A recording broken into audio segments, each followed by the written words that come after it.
everybody. My name is Meryl, and I'm one of your hosts here at the Bold Women Podcast. Hey, everybody. Here's my friend Maria. What's up? Hey, guys. She's my co-pilot. Ding dong. Or I was trying to think of co-pilot sounds, but I don't know any. Like, Yeah, I don't know. Yeah. I don't know what sounds a co-pilot makes, but anywho. Anywho. You can find us on social media. We're there. We're barely there. We're hanging on. We're hanging on. Hanging we're on there. by a thread. We don't know what we're doing. Whoa. Anyway. We're halfway there. But we'll sort it out. You can find us there. You can also write comments to us on Spotify. If you listen to us on Spotify, you can leave reviews on Apple Podcasts. I still want to call it like iTunes, which I know it's not that. You did mention that on I did a few episodes ago. It's just it's going to age me real fast. That's okay. That's okay. Do you remember the iPod shuffles? They were like the little square and you couldn't see anything, but they were great to run with because you couldn't even feel them, but they held so much music. Yeah, I really wanted one. Yeah, we need to bring. I still have mine. I ended up having to get like it. an MP3 player, like a small one. It looked like a test tube. Really? But it was just like solid black, and then it had this like silver kind of circular knob at the top of it, and then you basically just like clicked it to change the song. Whoa. Okay, Yeah. ahead of your time. Well, no, because the cool thing was the iPod, iPod Nano, and whatever else. I was too poor for that. Anyway, yeah. So it got what I needed. I was able to get music on there. I actually found it a long time ago, and I was like, man, I still have one of these old chargers for it, and I was trying to I couldn't take music off of it. So I could put music on it, but I could not figure out how to get it off, how to rip it off of it. I wonder if mine will still charge. I found my Nano the other day. I'm curious at what's all on it. Yeah, I know, because I was like, I want to listen to this and see what I have on here. Yeah, I'm like, what is it? Ugh. Yeah, I got rid of a lot of my old CDs because, I just don't have those anymore. And now I have a car that has a CD player in it. Mine does too. Yeah, weirdly enough. Yeah. Why did they put this back in here? Anyway. Selling feature. Yeah, what are we talking about today? We are talking about walking blindly. So, you might be like, that's dangerous, but we have a different take on it. So, walking by faith is in essence what we mean by walking blindly, and it's literally how God calls us to walk. And walking by faith sounds great until you actually have to go and walk it out, right? Like, I don't know. I know I am a creature of I love certainty, and walking by faith provides none of that. What does it truly mean to walk and move when you cannot see or you don't know the outcome? Scripture says that we walk by faith and not by sight. So we kind of want to dig into what that really means today. And we're going to be faith. Let's face it, faith and certainty do not go hand in hand. Yeah, that's true. So I recently heard this quote. It almost never goes together. When is that? Rarely. I don't think I've ever encountered it. Yeah, same. Yeah. So I recently heard this quote about a bold way to pray, and I loved it. I can't remember who said it. It was on Instagram. She had long blonde hair, if that's helpful in any way, shape, or form. But she said that sorry to cut you off. No, I saw good. the notes for this, and I was like, who is she talking about? Did you try to find it? No, but I was wondering, like, is she talking about one of the girls from, like, Girls Gone Bible or something? No, it's not them. She's like a business lady, and she's always in suits and long blonde hair. Gosh, that doesn't help at all. Yeah. Anyways, so she said this: walking by faith often looks like this prayer. Lord, I'm not sure if this is you or me or my flesh, but I believe I'm led by you, so I'm going to continue to move forward with confidence that you speak to me and work through me. And if it's not, I ask that you remove it from me immediately. And she said, and then I walk boldly. I prayed, I asked, I sought, and I move with confidence. Okay. And I just thought that was a really cool way to put it. And I don't know, just in my life and like looking at everything as a whole, I really do believe that a tool of the enemy is to get God's kids so crippled with fear and insecurity in their steps that they freeze and they make no impact whatsoever. So instead of moving with faith and boldness, it's rather like, let me just sit and not do anything out of fear of messing up. And it's just, it's polar opposite. So, for example, and I know you're going to read this here, but we're looking at Peter when he walked on water. Like, yes, he sunk, but he's literally the only human being outside of Jesus to ever walk on water. So if people want to like look at him and say like, oh, he sunk. It's like, cool. He's literally recorded in the history books of being out there doing that. Name anybody else. Yeah. So, I mean, also there's just so many parts to this one story. Okay. Well, let's just read it. Yeah. Do you want to read the story? Go ahead. Yeah. Matthew 14:22 through 33. This is from the NIV version. So, this section is just titled Jesus Walks on the Water. So immediately Jesus made the disciples get into the boat and go on ahead of him to the other side while he dismissed the crowd. After he had dismissed them, he went up on a mountainside by himself to pray. Later that night, he was there alone, and the boat was already a considerable distance from the land, buffeted by the waves because the wind was against it. Shortly before dawn, Jesus went out to them walking on the lake. When the disciples saw him walking on the lake, they were terrified. "It's a ghost," they cried, and cried out in fear. That's all okay. Okay. You sounded more like a dog toy there than you sounded afraid. Yeah. Okay. But Jesus immediately said to them, "Take courage. It is I.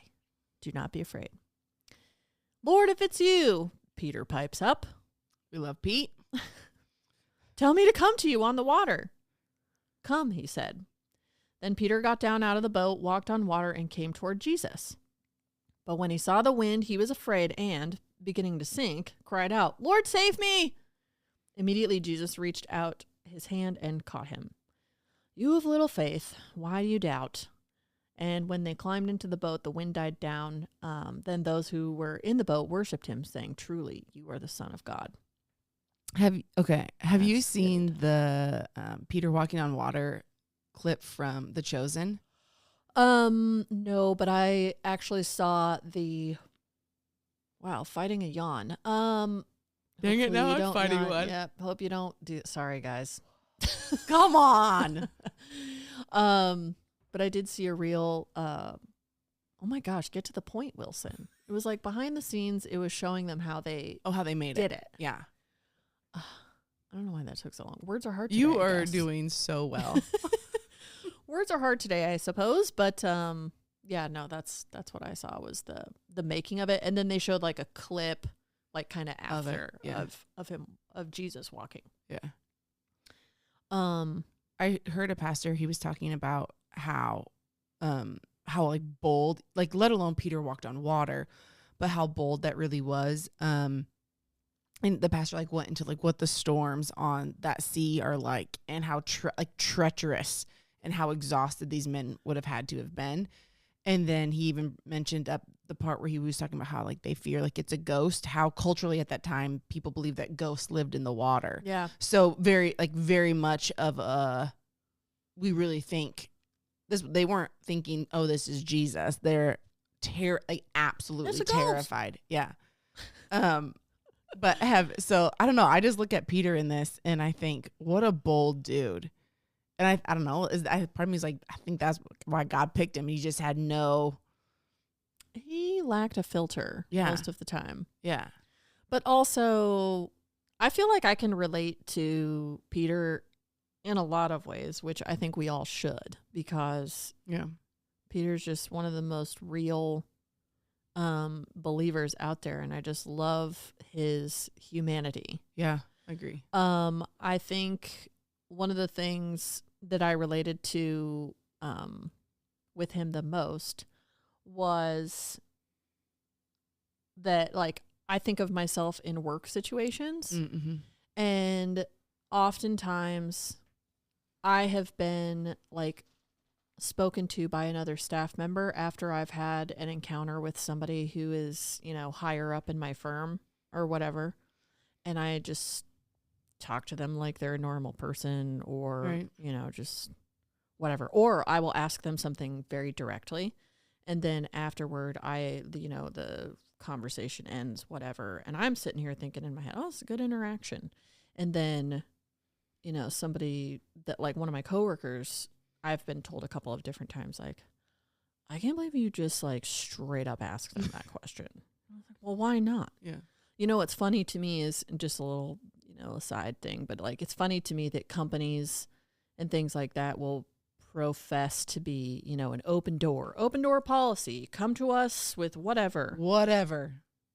So I take that literally. I'm like, okay, you want to know? Like, here's my question. You like, said open door. I'm literally somebody, just a peon, you know, working for you. But hey, right. I need to know. So I'm not good at, like, beating around the bush with stuff. Yeah. Anyway, but I look at, you know, Peter, and I look at that declaration, like, Lord, if that's you, like, tell me to come out here.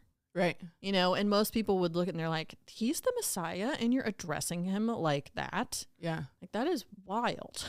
And one of the things I love about it too is I think it shows a character of Jesus where it says immediately Jesus reached out his hand and caught him. Yeah. So it's that, like, he didn't let him frolic and you're going to learn your lesson, sink a while, and have to try to come back to the surface of why you shouldn't have done fill in the blank. Like, he literally cried out to him for help. And it says, verse 31 said, immediately Jesus reached out his hand and caught him. I sometimes wonder how deep he got before. Yeah. He was able to catch him. Yeah. Like, did he get waist deep? Was he already, like, in almost over his head? Was Jesus that close? Was it like close? A slow-mo sinking? I don't know. Right, like quicksand almost, you know? Yeah. Well, that can also swallow you up pretty quickly, but okay. I don't know. That was just something that came to my head. No, and I wonder how long was he walking on the water? Yeah. You know, like, was he out there trotting along for a while and then? Yeah, like, when they were, like, how close did Jesus get to the boat before they were all like, hold on a second, you know, how far off was he? Because if it was kind of like stormy and stuff, then, you know, can't see it very well. I wanted to get your take on this. I heard a pastor once say, with this particular part, verse 28 and 29, where Peter says, Lord, if it's you, tell me to come out to you on the water. And then Jesus said, come. Yeah. And the pastor was basically saying, I don't know, he was trying to maybe make a connection that instruction didn't apply to just Peter. Because he didn't say, well, Peter, come on out. See, you know, what's up? But that he could have been addressing everyone in the boat instead. And then Peter is the one that made the bold decision and the bold move of faith to get up and get down there. Right. Actually, because he asked for it, but he could have been asking, like, on behalf of the others because they know he's the outspoken one or whatever. Right. But that maybe possibly Jesus's address was to everyone. Like, you guys can all come out here, but for whatever reason, you guys decided to just stay in the boat and let Peter suffer whatever consequence may be there, you know. Right. So I thought that was just kind of an interesting take, but I don't know. I don't know what I thought about that, really. I mean, I could see it. I could see if anybody else hopped out that he would honor that faith. But I also think Peter's talking directly to him, so Jesus he's just answering. Yeah, I was almost kind of wondering, like, is that making too much of the scripture? Right. And sometimes I think if it's not in there, we don't need to put it in there. Right. If that makes sense. Nope, I agree. It might be able to help make a story, but or maybe it's just, you know, okay, that's a way to make your message, like, drive your point home a little bit more, but at the same time, I don't know, I was kind of wondering what you thought about that. Anyway. No, I would think, to me, it seems like it's a very much a Peter and Jesus conversation. So that kind of thing. But okay, this makes me think, have you ever been like crippled in fear trying to make a decision? Yeah, I'll just tell you, like, some of my notes. Read those that I had, and it addresses this question, but I'll just say, perfect. It literally says initial thoughts. Some of us weren't told by our parents when we've asked them why, and received the response because I said so, and it shows. Oh. And then you know, I think I've asked God, you know, so many times that that I got tired of, like, hearing my own self asking, like, is this from you, God? If not, take it away. And reflecting on it, while I think in some ways it's okay to have this dialogue, but where something that I was kind of thinking about was this becomes an issue when it's the frequency with which we are attempting to have this exchange with God.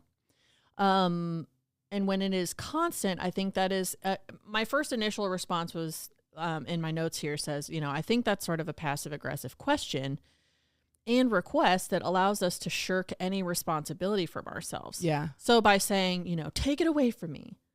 Yes, that's a good thing to ask him. But what are we doing in the meantime? Yeah. Are we digging more into the word, or are we just casually reading a Devo so that we can check a box every day that I'm doing my Christian thing. I'm supposed to be doing this. And then, if I think we are really going to ask God if something is from him, and if it's not, we'd like him to take it away from us, then we should be ramping up our time spent in his presence and in his word. Or like, hey, I'm seeking you. I need your help in knowing this, but I'm showing you that I'm actively looking out for you. So I'm going to cut to some other notes that I wrote today, because I thought about this paragraph that I wrote, and I was like, okay, but what causes someone, something that I hadn't really thought too much about was, why was I always asking the same thing? Yeah. Like, is this you, God? Is this you? Is this you? Am I making the right move? Am I making the right step? Am I doing the right thing? Am I doing the right thing? And I just, Google, take it with a grain of salt, whatever. Right. So I just Googled, what's the reason for asking the same question repeatedly? And there was like some things that were, possible signs of dementia, which is not applicable to this conversation, right. But it gave a number of possible reasons, but two that stuck out to me were underlying anxiety / compulsive behavior. And then Google said, the question might be a way to reduce anxiety or gain reassurance rather than a genuine need for information. And some individuals that struggle with anxiety or OCD or obsessive compulsive disorder may engage in repetitive questioning as a way to cope with uncertainty. And so then I kind of thought about this, and I thought, it's important to be aware when we are repeatedly asking God about or for something.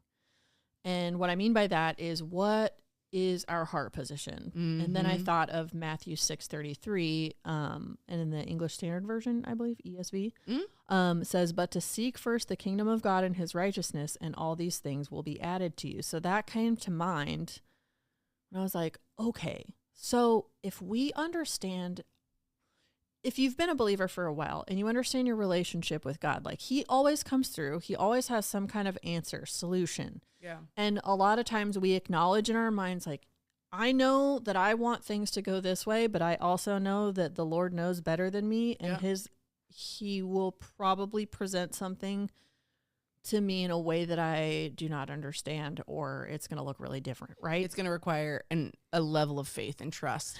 Yeah. Too. And so, but knowing that, I was like, do we genuinely need to know the answer? Or is the need for reassurance, or us, needing to know, is that more important? It's, of course, anxiety inducing to be waiting on God for something, especially when big life decisions are being made. But I think that's the whole point.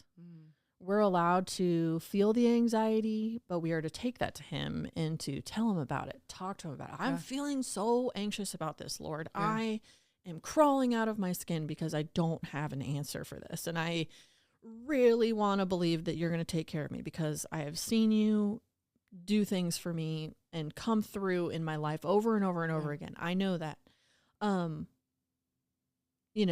do all of that. So I think in doing so, that is what it means to be seeking him, is you have to literally identify, like, I'm feeling anxiety. I am experiencing this or whatever. Right. And then take that to him and say, Lord, I am feeling very anxious because I feel like I haven't heard from you, or I'm not getting any kind of indication on how to proceed with this, decision that I have to make or whatever. Yeah. If I can add to this is something that I started to pray probably over the past, this past year. And it was one of those, like, I caught myself with it because I was struggling, feeling like I wasn't trusting the Lord, or that I was making like gods out of situations, but I knew I wanted to, or in that aspect of, I was trying to balance, like, Lord, what's me bringing something to you versus what's me letting it control my thoughts, all these different things.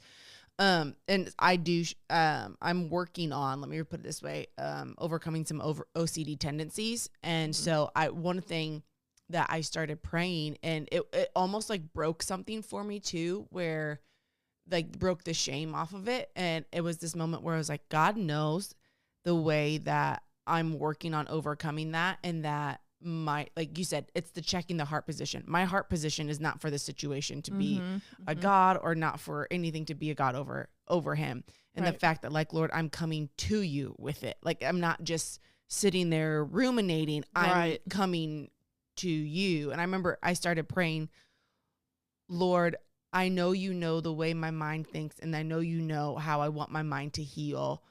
And I know, like, I'm coming to you not with this ahead of you, but I'm coming to you because this is weighing so much on my shoulders, and I don't want it to anymore. Right. And it was just like this. I know how I am. I know how I am. And I'm coming to you not to like repeat myself over and over again that you don't hear me. I believe you heard me the first time I prayed about it. I'm coming to you because, like you said, I'm feeling this way, and my mind is struggling right now in its pattern of thought, and you're the only one who can take care of it. And I feel like in that, like, actually getting to the root of what's happening. Because I know for me, when you were reading this, I'm like, oh, heck yeah, that's 20,000 times why. Like, we can ask that just out of that uncertainty and some of those tendencies. Well, and we've talked about this before, but, you know, when we are seeking healing in any area of our lives, what often happens? Yeah. Most of the time, a lot of scenarios for you to be tested in that appear over and over and over and over again. So, like, one of my other thoughts was just, you know, these times of anxiety are designed to push us closer to him.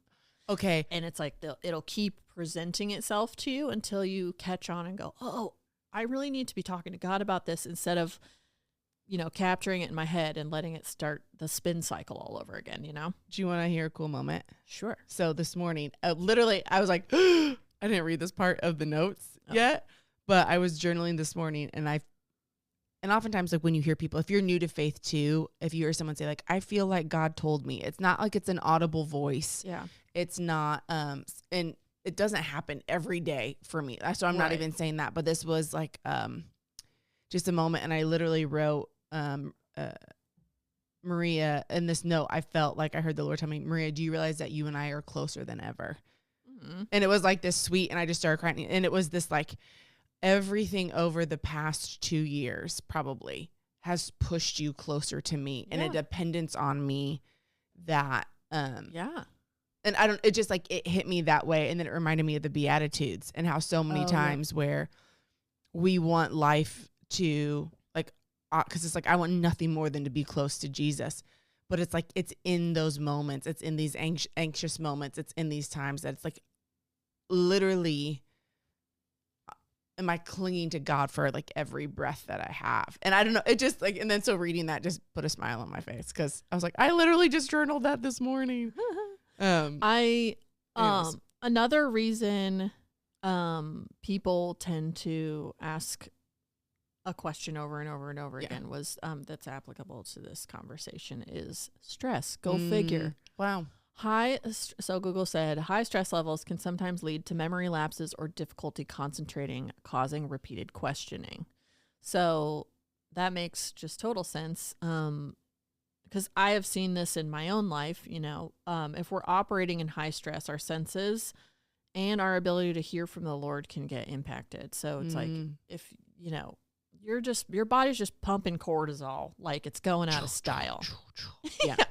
You know, we can end up neglecting to see the ways in which he is actively and actually working in our lives. And then we can be distracted and end up neglecting taking care of ourselves. And when we neglect taking care of ourselves, our anxiety rises, and then the stress continues to rise. And if the cycle isn't broken, our body usually ends up manifesting that physically. Yeah. I have made myself so sick with super high levels of stress that I've been in, and that will force you to just go, okay, I gotta stop. I'm stop. not doing it this way again. Yeah. Yeah. And then, so my other thoughts too, going back to my original notes here, I just said, this is what I was also going to get to as well, is, you know, a relationship with God involves action on our part. We can't just, you know, passively sit here and wait for him. So I saw a reel once, and the pastor was saying something like, I think it was in the basement with, Pastor Timothy. Tim Ross. Is it Tim Ross? Yeah. And the guy, I don't listen to a lot of his messages. I've only seen him kind of speak a little bit here and there. Blondish hair? No. Okay. But he said not Morrison. Oh, okay. No, that's not what I was thinking. But anyway, he has like a speech impediment. I think he has like a lisp or something. Anyway, he had said this was just cool, and I can't remember what the reel was about. Anyway, whatever. Meryl, get to it. He said, have you thought about the songs we sing to God and consider that he is singing them right back to us? Like, I'm gonna wait on you. And then God's like, I'm gonna wait on Meryl. And that just like cracked me up, because I was like, wow. Yeah. No kidding, because he's probably waiting on me to do some, like, take a step somewhere. Hey, you're spiraling in your thoughts, Meryl. Are you gonna bring them to me and talk about it? Yeah. Are you going to try and figure it out on your own? Because I'm just over here, you know. And then I, you know, went on to just say, you know, we're searching for certainty in areas where we're not going to get it. And if we have certainty, we don't need God. We don't need faith. And ultimately faith. Yeah. Yeah. The whole premise of faith is to illustrate our total and utter need and dependence on him. And he won't let us forget that. That is the whole part of the journey. That is the whole reason for sanctification. And if you don't know what sanctification is, it's just a fancy word of saying that you are continually allowing the Lord to renew you and change your old ways of thinking so that your character more closely reflects his. And he wants you to be like him because he is love, and he is ultimately, you know, truth and the be all end all. And so anyway, I said, oh, I got a little harsh here in my notes, did I? I said, if we want to follow Christ, we need to swallow our entitlement and pride.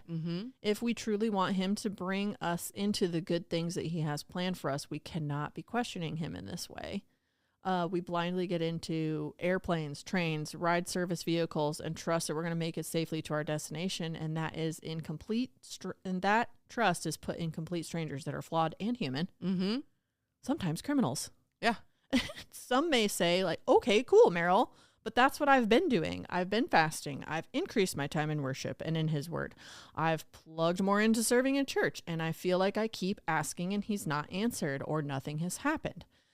So to that, I would say to someone, well then, if it seems as though he has not answered and things are continuing along and progressing, isn't that an answer? You know, Maria, you told me a long time ago that no response from God is a response.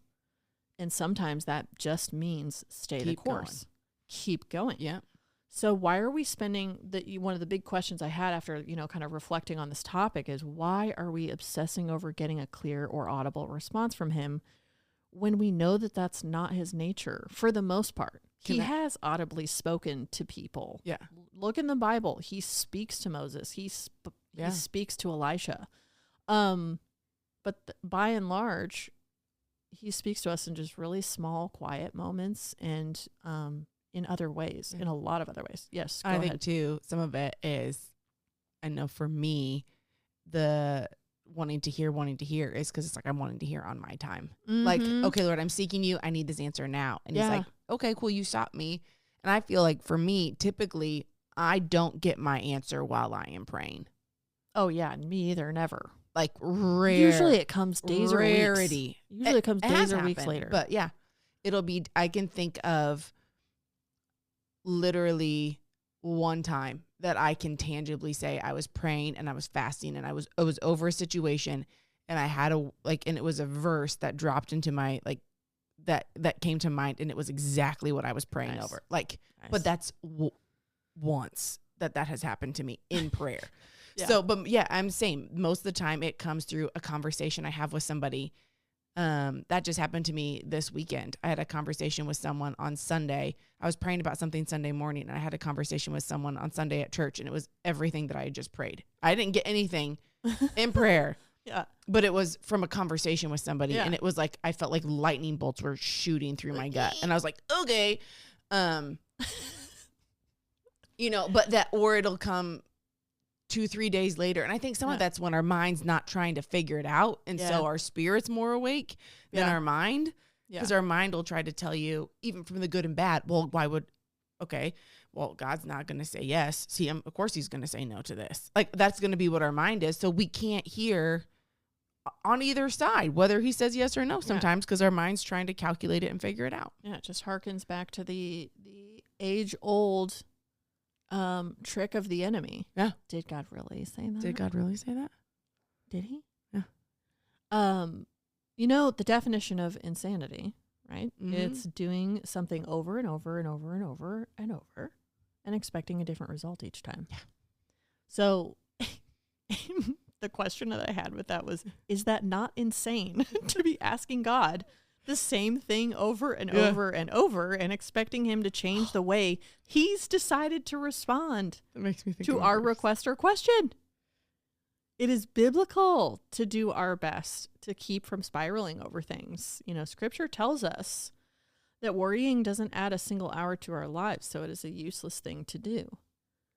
Now, I hate ending my thoughts on that, because that verse has been problematic in the past, where it's great. It's common sense.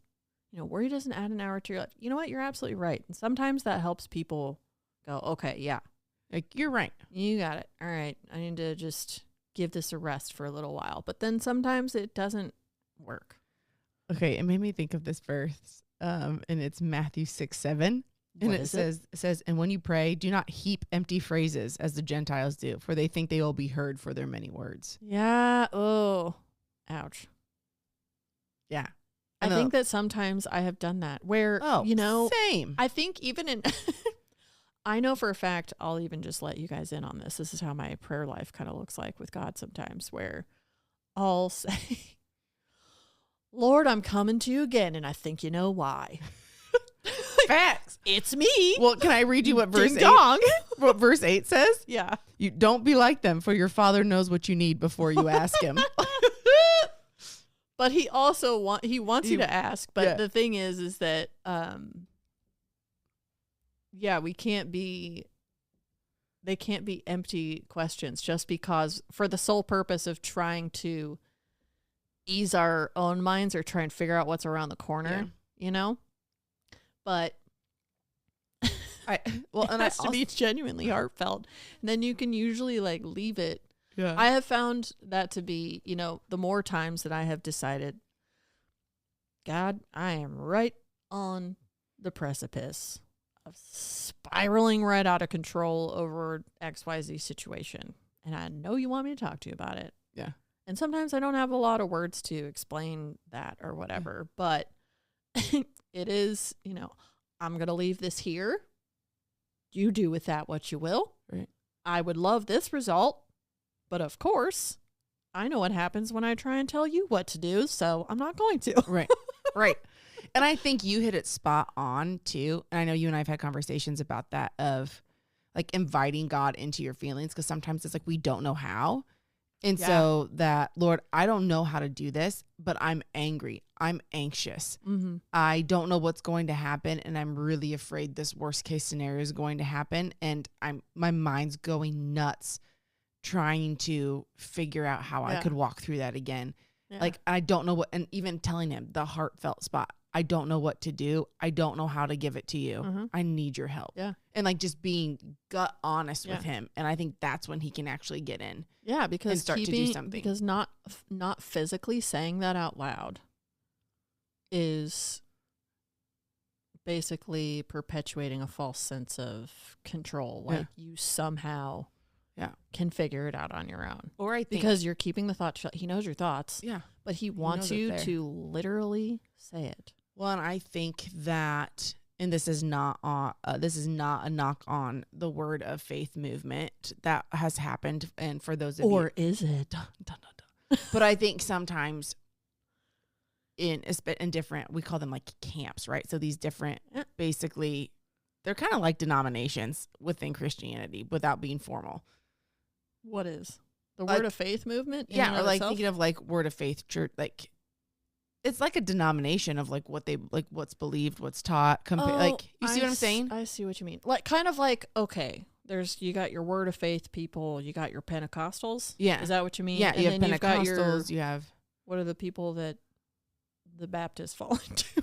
well, like Who do nothing. Baptist. I'm just saying like that. There's so many different sects within Christianity, so this would be Yeah. one of them. But some part of Word of Faith, which is good and it is true, like you have what you say, but when it's taken to the extreme of like, well, you don't ever take what's actually going on to God, because if I say it, then do you get what I'm trying to say? Like, what a can of worms you have Yeah. opened. yeah. So I think that there is this balance, right, of meeting in the middle of like, I need to take all this. I need to watch what I say, but I also need to be very, very real and honest with God of what's actually going on Which the is inside interesting because Peter never watched what he said. at all. Ever. Yeah. He even cursed at God for stuff. Yeah. It doesn't say what words he used, but it does say he used foul language to Jesus. There, You know? So it's Yeah, interesting it's that just- that was a principle that was like, you can't speak that way. You can't be XYZ. Yeah. No, actually, Yeah. you can.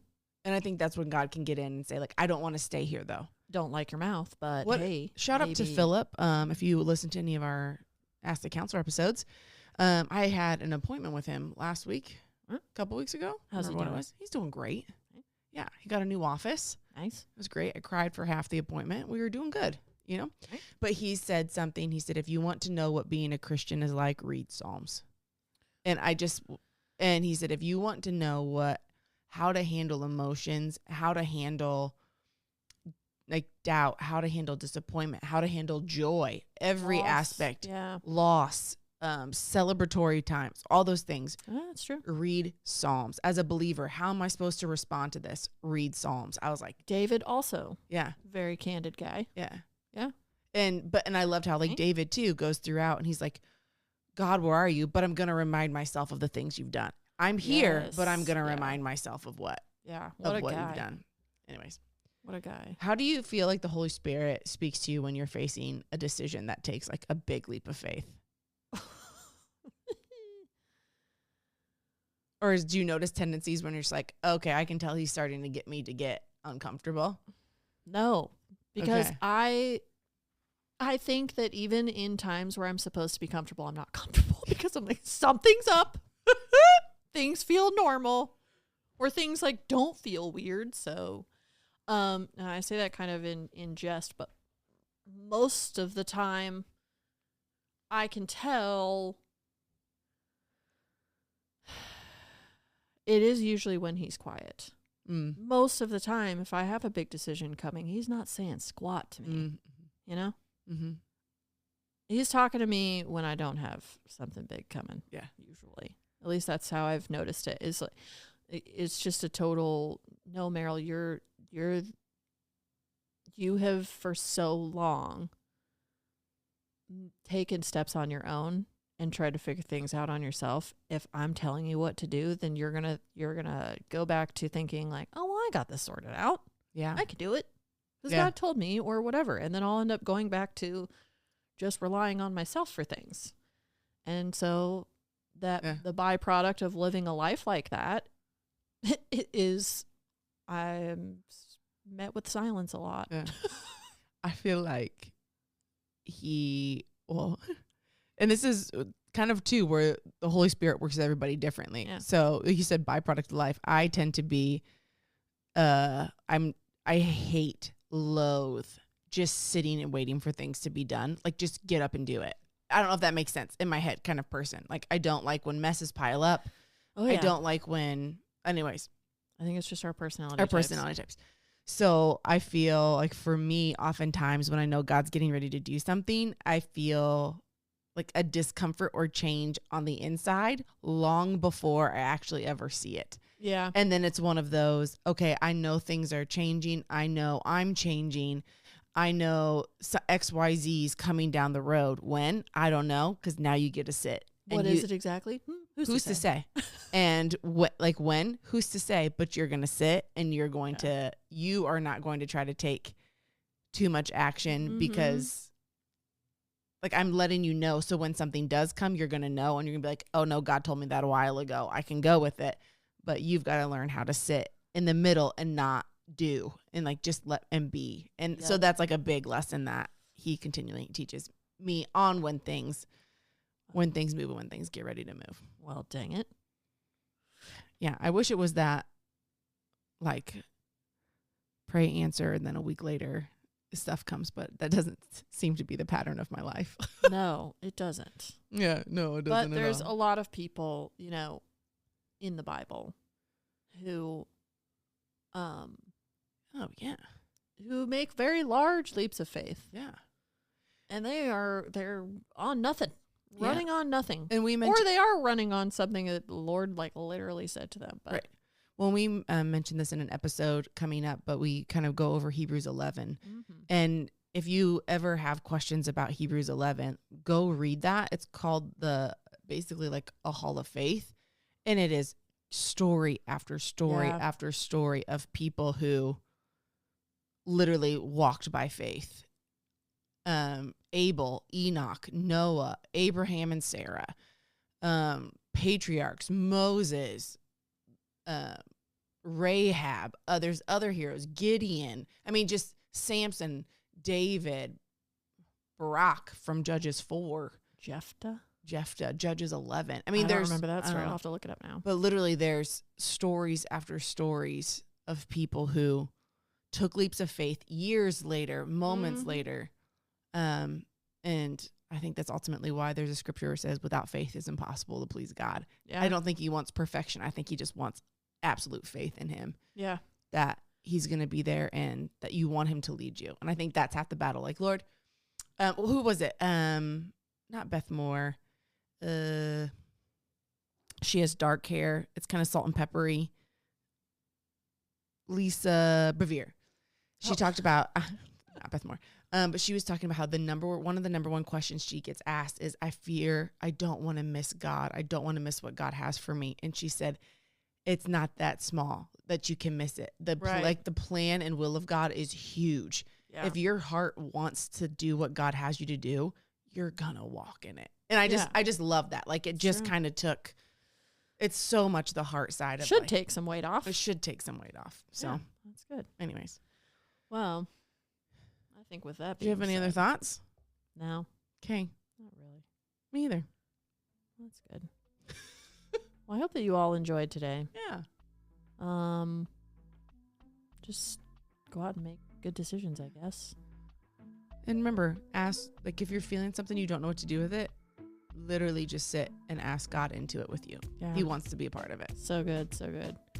All right, everyone. We'll talk to you later. Sounds good. Bye. Bye.